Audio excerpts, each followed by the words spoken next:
नमस्कार दादा, नाव काय आपलं? संतोष शिवाजी ताडगे, गाव? नांदगाव तालुका, नांदगाव जिल्हा नाशिक. बरं बरं, काय आणलं आज विकायला? बैल घेतली. बैल घेतले का? हो. बरं बरं, 2 बैल घेतले का? तीन जोड्या घेतली. 3 जोड्या घेतल्या. 1 2 3 कशी पडली जोडी? जोडी सरसगड घेतली 75.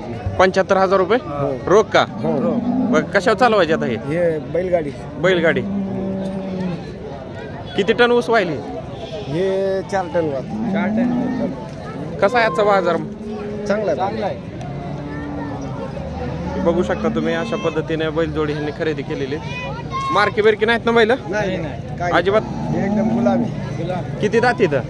दात पुरी झाली. पुरे झालेत का? राहू दे. आता ही न्यायची कशाने? गाडी लावायची. तिथं उसावरच लावायचे? हो, बिगवनला. बरं. बारामती. चालतंय. तुमचा नंबर सांगा एकदा. 70 28 82 19 71. आणि नाव? संतोष शिवाजी ताडगे. धन्यवाद. मुकडवर.